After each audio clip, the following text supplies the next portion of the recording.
अस्सलाम वालेकुम। आज के इस लेक्चर में हम बात करने वाले हैं लिपिड्स के हवाले से। तो इस लेक्चर में हम लिपिड्स के हवाले से जो इंपॉर्टेंट पॉइंट्स होती हैं उनको हम डिस्कस करेंगे। तो एक जनरल सा ओवरव्यू लेंगे लिपिड्स का, और फिर जो डिफरेंट क्लासेस हैं लिपिड्स की उनको वन बाय वन हम डिस्कस करेंगे डिफरेंट लेक्चर्स के अंदर। तो आइए स्टार्ट करते हैं। तो लिपिड्स के अंदर कह रहा है कि lipids are important diverse group of biological molecules widely distributed among plants and animals. कह रहा है कि हमारे पास लिपिड्स भी इंपॉर्टेंट एक ग्रुप है किसका, बायोलॉजिकल मॉलिक्यूल्स का। मतलब कि लिपिड्स भी हमारे पास बहुत ज़्यादा इंपॉर्टेंट बायोलॉजिकल मॉलिक्यूल्स होते हैं। सही है, lipids are also very important group of biological molecules. सही है, सो कि हमारे पास एनिमल्स और प्लांट्स के अंदर डिस्ट्रीब्यूटेड होते हैं, मतलब कि हमें प्लांट्स और एनिमल्स के अंदर मिलते हैं। सही है, सो लिपिड्स क्या होते हैं, लिपिड्स बायोलॉजिकल मॉलिक्यूल्स होते हैं। सही है, सो कि हमें प्लांट्स और एनिमल्स के अंदर मिलते हैं। The term lipid is propose by Bloor in 1943। तो ये साइंटिस्ट जो थे ब्लोर, इन्होंने लिपिड का जो ये टर्म है, सही है, ये हमें प्रपोज किया था, ये इन्होंने पेश किया था लिपिड का टर्म। सही है, फॉर दोज बायोमोलिक्यूल्स, इन्होंने ये जो लफ्ज़ है लिपिड, ये इन्होंने उन मॉलिक्यूल्स के लिए इस्तेमाल किया था जो कि वाटर के अंदर इनसॉल्युबल थे, जबकि वो ऑर्गेनिक सॉल्वेंट्स जैसे ईथर है या अल्कोहल है उनके अंदर सॉल्युबल थे। मतलब क्या हुआ कि ये जो हमारे पास बहुत ज़्यादा इंपॉर्टेंट बायोलॉजिकल मॉलिक्यूल्स है ना, जिनको हम कह रहे हैं लिपिड्स, तो ये जो टर्म है ना लिपिड, ये कौन से साइंटिस्ट थे जिन्होंने पहली बार ये यूज़ किया था, प्रपोज किया था, वो थे ब्लोर साइंटिस्ट थे। तो ये जो ब्लोर साइंटिस्ट थे, इन्होंने 1943 के अंदर वो बायोमोलिक्यूल्स जो कि वाटर के अंदर इनसॉल्युबल थे, जबकि जो ऑर्गेनिक सॉल्वेंट्स होते हैं, तो वो जो ऑर्गेनिक सॉल्वेंट्स थे जैसे कि ईथर है या अल्कोहल है, सही है, तो उनके अंदर वो सॉल्युबल थे, मतलब उनके अंदर वो डिज़ोल्व हो रहे थे बायोमोलिक्यूल्स, जबकि वाटर के अंदर वो डिज़ोल्व नहीं हो रहे थे। तो ऐसे बायोमोलिक्यूल्स को उन्होंने एक नाम दे दिया, जिनको उन्होंने क्या नाम दिया, लिपिड्स का नाम दिया। अब ये जो हमारे पास कंपाउंड्स हैं जिनको लिपिड्स कह रहे हैं, ये हमारे पास तीन एलिमेंट्स से ही बने हुए होते हैं, जैसे carbon, hydrogen and oxygen, like carbohydrate की तरह। कार्बोहाइड्रेट में भी कार्बन, हाइड्रोजन और ऑक्सीजन होता है, बट फ़र्क जो है ना वो कार्बोहाइड्रेट के मुकाबले में ये है कि इनके अंदर जो ऑक्सीजन होता है उनका जो रेशो है ना वो बहुत ज़्यादा क्या होता है, कम होता है as compare with the carbohydrate.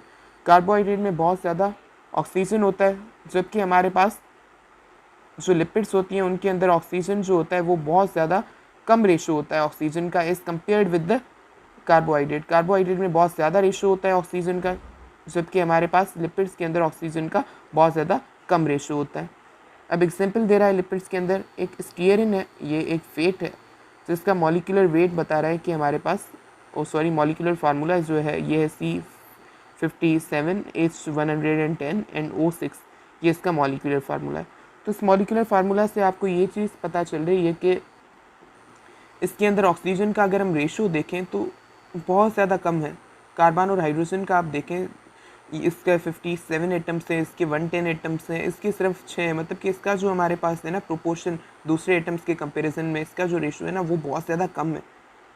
सही है, तो ये जो रेशो है ना इसका बहुत ज़्यादा ऑक्सीजन का इसमें कम होता है, कार्बोहाइड्रेट के मुकाबले में तो बहुत ज़्यादा कम होता है। ऑक्सीजन की क्वांटिटी है ना बहुत ज़्यादा कम होती है, बट इसके अंदर आपको ये चीज़ नज़र आ रही है कि इसके अंदर जो कार्बन और हाइड्रोजन है उसकी बहुत ज़्यादा हाई क्वांटिटी है।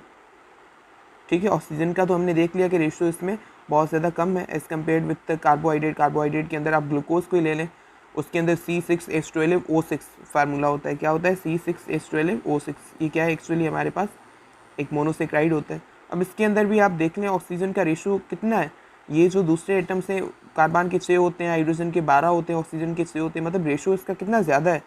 इसके अंदर देखें दूसरे एटम्स इतने ज़्यादा हैं, इसका ऑक्सीजन की सिर्फ 6 एटम्स इतनी कम क्वांटिटी है, मतलब कितना कम रेशो है। जबकि कार्बन और हाइड्रोजन की क्वांटिटी इनमें बहुत ज़्यादा हाई होती है, उसके बहुत ज़्यादा एटम्स होते हैं। So because of the high quantity of carbon and hydrogen, इनके अंदर जो अमाउंट ऑफ एनर्जी होती है ना वो डबल होता है। ऑक्सीजन का अमाउंट कम है, जबकि कार्बन हाइड्रोजन का जो अमाउंट है वो बहुत ज़्यादा है as compare with the carbohydrate, इसीलिए इनके अंदर डबल अमाउंट एनर्जी का होता है as compare with the carbohydrate. क्यों, बिकॉज हमारे पास जो एनर्जी स्टोर होती है वो कार्बन और हाइड्रोजन के बॉन्ड्स में बहुत ज़्यादा स्टोर होती है, जो कि हमारे पास ज़्यादा होते हैं किसमें, लिपिड्स के अंदर, बिकॉज इसमें कार्बन हाइड्रोजन की बहुत ज़्यादा क्वांटिटी है। तो जो कार्बन हाइड्रोजन बॉन्ड है जिनके फॉर्म में एनर्जी स्टोर होती है, सही, वो बहुत ज़्यादा होते हैं लिपिड्स के अंदर।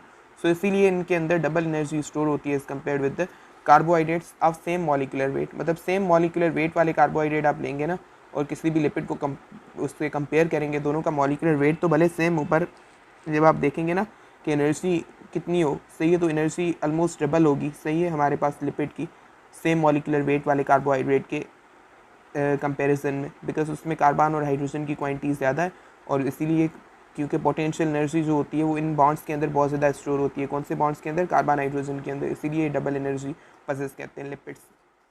सो ये आज का हमारा